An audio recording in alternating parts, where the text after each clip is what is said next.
Hello everyone, welcome to the second video of legal current affairs, जिसमें हम पढ़ने वाले हैं डेली की लीगल न्यूज़, लीगल अफेयर्स और लीगल केसेस जो भी हमारे एग्जाम्स के लिए इम्पोर्टेंट है। तो before moving on to the video, channel को सब्सक्राइब कीजिए, वीडियो को लाइक कीजिए and mention in the comments any topics और case laws you want to get discuss.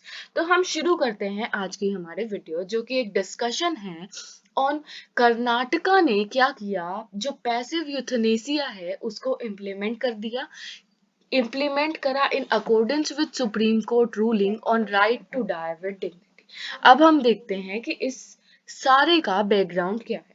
जो कर्नाटका की हेल्थ डिपार्टमेंट है उसने क्या किया, उसने एक ऑर्डर इशू करा कि जो सुप्रीम कोर्ट की रूलिंग है ऑन पैसिव यूथनेसिया उसे हम क्या करेंगे, इम्प्लीमेंट करने वाले हैं।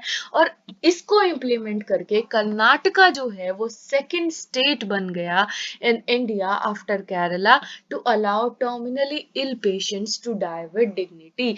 ऐसे पेशेंट्स जो परसिस्टेंट वेजिटेटिव स्टेट में है, कोमा में है, जिनके चांसेस नहीं है बचने के लिए, या फिर जो बहुत ही ज्यादा पेन सफर कर रहे हैं और हमें चांसेस भी नहीं है कि हाँ वो फिर से ठीक हो सके, फिर से लाइफ को उसी तरीके से जी सके। तो ऐसे में क्या होता है, ऐसे में उन लोगों को एक पैसिव यूथनेसिया दे दिया जाता है ताकि they can die with peace and dignity. ठीक है। तो पहले जो पैसिव यूथनेसिया है ये इंडिया में नहीं था, फिर सबसे पहले केरला के स्टेट ने जो है इसे इम्प्लीमेंट किया और अब कर्नाटका सेकंड स्टेट बन गया है जिसने इसे इम्प्लीमेंट करा। अब बैकग्राउंड देखते हैं हम सुप्रीम कोर्ट की रूलिंग का। जनवरी 2023 में सुप्रीम कोर्ट ऑफ इंडिया ने रूल आउट किया कि जो राइट टू लाइफ है under article 21 of Indian constitution, इसमें क्या आता है, इसमें आता है right to die with dignity. कब आया ये, जनवरी 2023 में फॉर द फर्स्ट टाइम। इसका मतलब क्या था, right to die with dignity का मतलब है कि जो टर्मिनली इल पेशेंट्स हैं, जिनके पास कोई भी होप नहीं है कि वो रिकवर हो सकते हैं, तो वो क्या कर सकते हैं, वो ओप्ट कर सकते हैं to withdrawal of life sustaining treatment. उस ट्रीटमेंट से वो ओप्ट आउट कर सकते हैं कि भाई हमें और ट्रीटमेंट कंटिन्यू नहीं करना है। क्योंकि अब मान लो जो लोग हैं, जो पुअर हैं, अब उनके पास पैसे भी नहीं है। अब इतने टाइम जो वो पर्सन है वो हॉस्पिटल में रहेगा तो उसकी सारे जो हॉस्पिटल की फी है, सब कुछ जो है, मेडिसिन की फी है, सब उन्हें पे करनी पड़ेगी। साथ में कोई चांसेस भी नहीं है उस पर्सन के, मतलब रिकवरी का होप नहीं है। हमें पता है कि वो परसिस्टेंट वेजिटेटिव स्टेट में है और हमें नहीं पता वो कितने टाइम तक ऐसे ही जी सकता है सिर्फ। तो उस आदमी को भी सफर करना पड़ रहा है, उसको भी बहुत ज्यादा पेन हो रहा है, बहुत ज्यादा सफर करना पड़ रहा है, उसके फैमिली मेंबर्स को भी। तो इट्स बेटर कि उसे पैसिव यूथनेसिया दे दिया जाए। अब ये जो डिसीजन था ये बहुत ही सिग्निफिकेंट था किनके लिए, जो परसिस्टेंट वेजिटेटिव स्टेट में है या फिर कोई सीवियर मेडिकल कंडीशन से जो है वो जूझ रहे हैं, जहां पर ट्रीटमेंट बेनिफिशियल नहीं है, जहां पर ट्रीटमेंट से कुछ अच्छा नहीं हो सकता है। अब कर्नाटका का इम्प्लीमेंटेशन प्लान कैसे है कि कैसे इसे इम्प्लीमेंट किया जाएगा। कर्नाटका जो है वो लीगल फ्रेमवर्क को फॉलो करेगी जो सुप्रीम कोर्ट ने बनाया है, एग्जैक्ट सेम। ठीक है। जो लाइफ सस्टेनिंग ट्रीटमेंट है उसे विदहेल्ड किया जा सकता है, रोका जा सकता है या फिर विड्रॉ किया जा सकता है, उसे बिल्कुल ही हमेशा के लिए हटा दिया जा सकता है, सब्जेक्टेड टू अप्रूवल।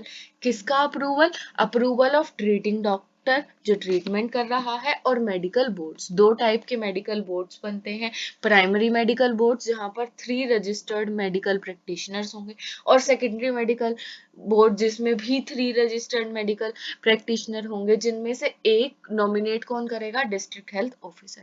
ये जो बोर्ड्स हैं ये क्या करेंगे, एक्सेस करेंगे हर केस को, उसके बाद वो अप्रूव करेंगे कि हाँ ठीक है, तुम जो लाइफ सपोर्ट है उसको विड्रॉ कर सकते हो। ठीक है। तो अगर इन्हें सही लगा तो ही उसे हम विड्रॉ कर सकते हैं। फिर साथ में कंसेंट भी जरूरी है। पहला तो हो गया प्राइमरी बोर्ड और जो सेकेंडरी बोर्ड है, ट्रीटिंग जो डॉक्टर है, वो सब असेस करके बताएंगे कि हाँ तुम विड्रॉ कर सकते हो। और साथ में कंसेंट चाहिए जो पेशेंट्स का नेक्स्ट ऑफ किन है।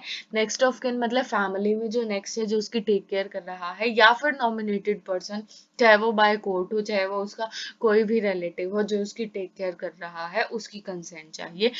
अगर पेशेंट ने एक एडवांस मेडिकल डायरेक्टिव बनाया है, जो कि क्या कहता है, एक ऐसी डॉक्यूमेंट, एक ऐसी लीगल डॉक्यूमेंट जो बताती है कि वो चाहते हैं कि लाइफ सपोर्ट जो है वो रुक जाए, तो उसको भी हम ऑनर करेंगे, उसको भी हम ध्यान में रख के जो है वो ऑर्डर दिया जाएगा। फिर एथिकल और लीगल सेफ गार्ड्स को बनाए रखने के लिए कहा है कि स्ट्रिक्ट मेडिकल सुपरविजन होना चाहिए ताकि मिसयूज ना हो।